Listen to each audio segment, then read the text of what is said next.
on the Marcus Rashford situation, many thought that how on earth is Marcus Rashford, believing that he's going to get to Barcelona? How is he going to get to Bayern Munich? These types of big moves he was laughed at. In the end, he got his wish. He's playing for the Spanish champions, competing in the Champions League, one of the best teams in the world with future Ballon d'Or winners in it. How do you think he's going to do, and what do you make of that move? I don't think he's going to do. I think he's going to get a chance there to sort of start games and, establish himself. He'll have to take it. I mean, because I don't think he'll get too many. I think there might be injuries and, the sort of force upon Hansi Flick to select him again. But what I'm saying is he's a very good player, right? He is.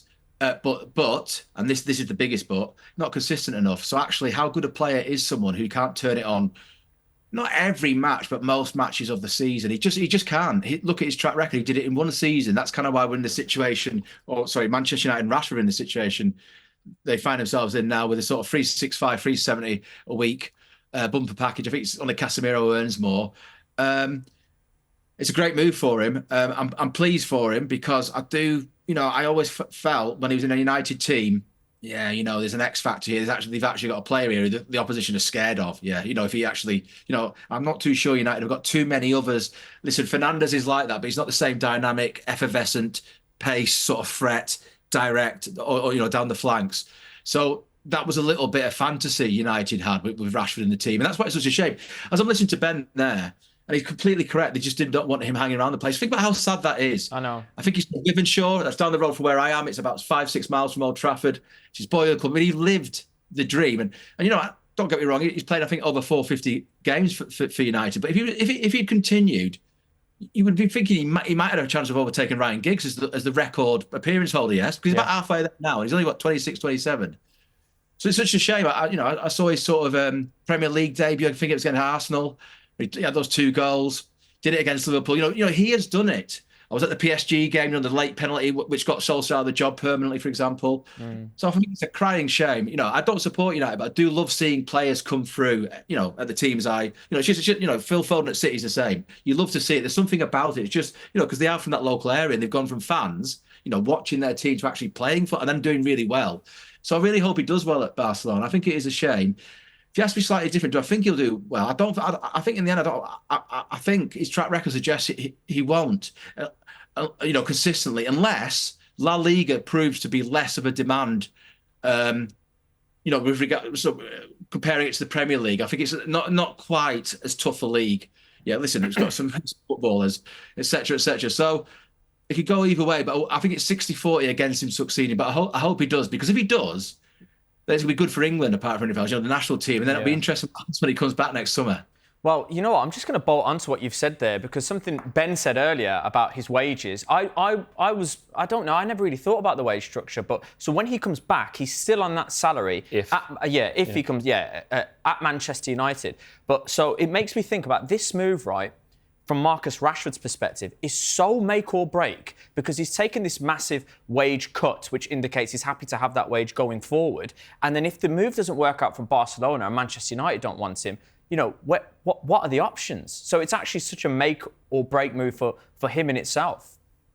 It is. But I feel like it had to happen. It did have to happen. And I think in terms of Rashford's legacy at United, it's difficult sometimes to quantify, because when it ends badly, you kind of have the most recent memories to hand as a fan. And we shouldn't do that. I think we need to look at the good times that Marcus Rashford had. Like Jamie said, played over 400 odd games for Manchester United, over 100 goals, I think it is, for Manchester United as a boyhood club. He's won trophies at Manchester United. When you start off in the academy at the age of 7, let's say, and you get told you can play once in the first team, for a lot of players, a lot of guys, that's like, I've made it. Wow, I can say I've got an appearance or 2 for Manchester United. He's got hundreds. And I think he has struggled with consistency, but we know there's a player in there. We know there is a player in there. I believe there's a player in there as well. And I think the fact that a lot of people thought he wouldn't get this move is sad, but I see why, because of how inconsistent he's been. But what people aren't really realising is 3 top coaches, 3 top managers in world football have all thought they can get a tune out of Marcus Rashford. Unai Emery, Thomas Tuchel, who put him back in the England squad, and Hansi Flick, who last time I checked is an unbelievable manager. So maybe we're asking the wrong questions about Marcus Rashford. What are we missing that these top managers are looking at and saying, with a clean break and a clean slate, which is needed for him, there is something there. I think he's going to do really, really well. I don't think he's going to be this bench warmer with no opportunities. If Anthony can go to Real Betis and turn it around like that, what's Marcus Rashford going to do playing against Valladolid? When Barcelona, the best team in the league on the front foot, playing with Lewandowski, Lamine Yamal one side, Dani Olmo, Rafinha, Pedri, Gavi. Oh my! Like in the Champions, in Champions League for Villa, when he was playing against PSG, he was the best player on the pitch, and then he came off, and then the game turned. So when in these Champions League nights, Trent's probably having nightmares. He's gone to Spain thinking he'd get away from Rashford at right back, and he's going to be playing against him in the Clasico. So listen, I think it's a good move for him, and I think it'll be great for him.